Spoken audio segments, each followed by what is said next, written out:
Hey there, folks. I hope you're doing well today. Today, we wanted to take a look at a trend of conspiracy theorists trying to take a more intellectual approach to their theories. So, today we're going to take a look at someone who's claiming to be an art history major, basically setting himself up to be an expert, to talk about how art through history demonstrates QAnon and the blood libel to be true. Now, it's interesting because he never says the words blood libel, but it's very clearly in his thumbnail. And you'll see in his video where he even talks about where he's making these claims but doesn't say the quiet part out loud because he's on YouTube. Nonetheless, let's dive in and take a look at his claims. There is a dark matter that is still practiced today, potentially older than human language itself, and that is a practice of human ritual sacrifice. Now the question is, what and why is this barbaric and terrible practice of hate-mongering against Christians exhibited throughout the entire canon of art history at a consistent basis? Like, let me tell you, I am a art history major. This was my deepest excavation. So this has always been perplexing to me, but there's constantly an ad nauseum of images of crucifying Christian babies and torturing them from a cabal of human trafficking pedophiles. Okay, so we see him coming in hot with that first clip. He's making a lot of claims, talking about ancient ritual sacrifice being older than language and how Christians are uniquely targeted, right, playing the victim, while all setting himself up as the expert, right? He's the art history major, talking about a deep excavation he's done, while tying it all together, talking about a cabal, right, this key buzzword from QAnon. And so before we could dive into this, we need to define this term that we're about to hear about, right, blood libel. And so the blood libel is a medieval conspiracy theory that falsely accused Jews of kidnapping and murdering Christian children for ritual purposes. The first part where his argument falls apart, making this claim that it was ancient ritual sacrifice older than language, it wasn't. The blood libel doesn't appear anywhere in ancient history. It appears suddenly in medieval Christian Europe around the 12th century. That's how conspiracy theories happen, out of nowhere. Furthermore, the claim has never been supported by any evidence. But instead, what has happened is a lot of propaganda has been created through art, which we're going to see today. So let's keep going and see where he goes next. Here's the martyrdom of Saint Simon of Trent, a famous woodcut from Hartmann Schettel's Nuremberg Chronicle, created in 1493 from the workshop of Michel Wohlgemuth and Wilhelm Platenwerf. It shows a Christian child being tortured and bled by figures in a detailed scene that became a very iconic image that spread across Europe. Beatus Simon Martyr, a colored woodcut from around 1479 made in Nuremberg depicting the alleged martyrdom of Simon of Trent with graphic ritual elements. Okay. So as we see him going through these paintings and trying to use them as proof of ritual murder, what he's doing is treating accusations as solved crimes and using names to kind of create this legitimacy. All the while, he's turning this propaganda into evidence. And so, again, these cases are historically documented as false accusations, as there was no physical evidence. These confessions were obtained under torture, and the outcomes were used to justify expulsions and executions. Art depicting these stories reflects belief, not truth. And historians treat them as examples of mass hysteria and scapegoating, not solved crimes. And again, remember, as we're watching this, he's never explaining what the blood libel actually is. And he's relying on his audience not knowing this medieval history to be able to manipulate them into furthering their bias. Okay, and so now in this next clip, we're going to see him kind of make this pivot from talking about history to personal intuition. And let me tell you once again, as an artist himself who studied this field, this rabbit hole goes deep. I think about how long it takes to create an original work of art from your bare hands, which is what I do. We're talking about months of total focus at minimum, rendering a high quality depiction that captures the tone and the essence of the sentiment that you're trying to share with your collector or your audience. It's an incredibly deep excavation to dedicate your tutelage towards. So why are there so many people depicting all this with such focus? And the notion of religious sacrificing primarily of Christian babies is so blatantly obvious when you do your independent research, Even an atheist who rejects the universal spirit, who has studied and thoroughly investigated religious paintings throughout history, will ponder on this phenomenon of Christian child targeting from certain secret societies. Like, why is this breadth throughout history? The argument is that, well, if it takes a lot of effort, then it must be true. But you have to remember, artists create fiction, mythology, fantasy, and specifically propaganda all the time. Time invested doesn't prove belief or accuracy. Because if we applied that same logic, it would make things like all different religions true, mythology to be true, or even comic books to be true. So again, if we were applying this logic, Marvel movies would prove that Thor is real. And then at the end, we see him introduce this idea of atheists would believe this, right? So he's trying to pretend neutrality. But in reality, no atheist, historian, or art scholar accepts this premise, at least someone who bases their reality on evidence. I think an atheist instead would look to see how you're leaving things out of context to be able to push your narrative and basically try to target a whole group and blame problems on them. And again, where is this evidence of either in ancient times or medieval times or even the current times of people drinking blood? Adrenochrome is not a real thing. Like, this is very telling. Whoever is behind these evil acts is telling you that they are demonically possessed. And what is secondly telling that makes these depictions incredibly unique in their twistedness is the fact that in all of them, there is a collecting of blood. In particular, the blood of the young, to be harvested and consumed. And without naming anyone in particular, because this is an art history video once again, the ones at the top exercise this demonically pagan practice when they take their views literally into fanatical territory, as they've been doing this for 2,000 years now. Okay, and so now again we see him make another pivot.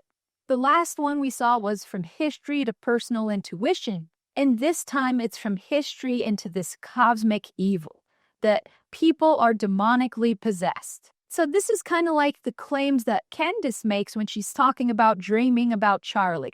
You're making the claims impossible to disprove. And so demonic possession is theological language, not evidence. And again, there's zero medical, forensic, or historical proof of any blood harvesting elites. And so all this is mythological framing, not an investigation. And what he's trying to do is replace history with religious paranoia. But the earliest first full-blown governmental case where a cabal of child traffickers were discovered abducting and raping kids hit in 1144 in Norwich, England. And the most famous incident, Simon of Trent, in 1475 occurred. During this time, there was a huge wave of children mysteriously disappearing and badly damaged and tortured bodies of little kids randomly appearing when sunlight rose. But nobody would have ever thought or have had the conceit to believe it was because of such a disgusting and lowly reason. So rightfully so, as a reaction, the mobs attacked. Authorities even tortured out confessions, and crusader-like programs followed, which caused this huge expulsion. But I'm going to let you connect the dots implied, as if I go further, the YouTube authorities will strike me. But keep in mind, I haven't named a single person in particular thus far. I'm a good slop-consuming cattle. I'm tired of being punished for showing evidentiary receipts on a certain folk, so no specificity will be made here. Okay? I love all people. And the point is, the very vague point I'm making here is that they're still continuing to do this today.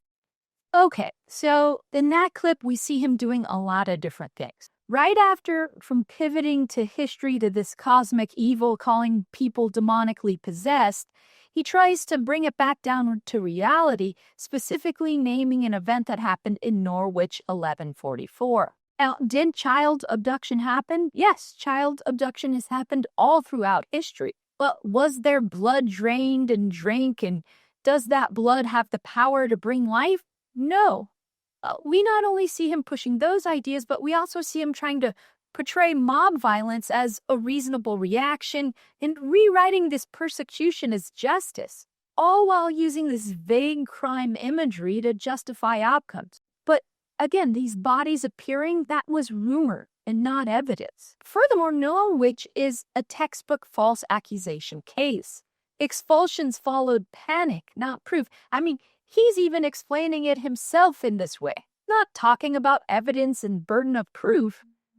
He's casting mob violence as reasonable. And so, again, so clearly, when we look at these conspiracy theorists and them trying to take this intellectual approach, they're still not able to make strong claims. They're still not able to point to evidence, but instead an appeal to emotion, calling people demons or leaning on their own personal intuition. And then we see him finally land on this dog whistle communication at the end of this clip, where he encourages the audience to connect the dots while he's evading this responsibility.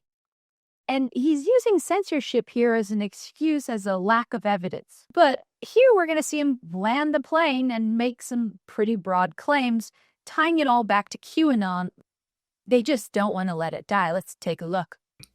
That is, the Luciferian elites at the top are harvesting adrenalized adrenochrome exclusively from terrified living children. Because just like all the historical reference images we just covered here, extreme trauma through rape and torture spikes the adrenal glands that increases the potency of one's blood to be consumed. And without even getting into the MK Ultra ties, the insane missing children stats, especially near government buildings, or elite symbolism plastered with curated specificity, this is an ongoing ancient ritual rooted in harnessing satanic Luciferian pagan power to unlock full connection to demons who will offer them knowledge and tools in a Promethean manner. Okay, and so we see him fully merge everything he said with this QAnon mythology. And he's trying to use big words to give himself more credibility, talking about a Promethean manner. What the hell is that? But again, adrenochrome harvesting is chemically fictional.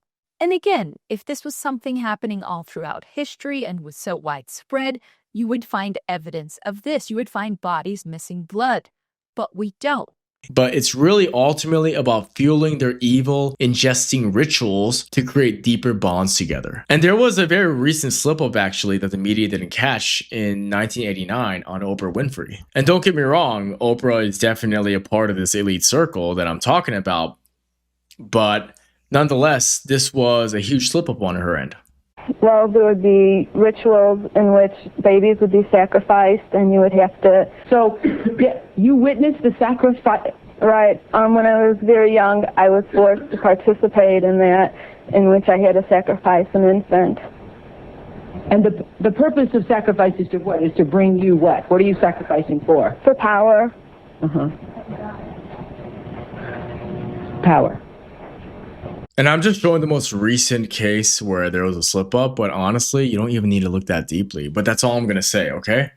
All of this is to say, please keep your eyes on your children and protect them as a priority above all else. Over 1,000 children go missing every day. And so this is a very interesting clip here where he talks about the motivation, and he says that what they're doing is drinking this adrenochrome to build better bonds, stronger bonds together. Which is an interesting, I've never heard this before, that it's all about unity. But then he goes on to say, but don't worry, we have evidence, the media slipped up, and he then shows us a clip of someone who's emotionally unstable, making claims that are irrational, and to be honest, this person probably needs some mental health help. But that's the exact same thing we just did looking at all of your clips, seeing all the same things. Don't think he understands that he's creating the clips he's showing us. This is what winning on the right looks like. When you've gone all in and you embrace conspiracy theories, you're going to see them everywhere. And the outcome is he gets to live in fear, thinking the boogeyman is everywhere, and there's paintings showing him that. In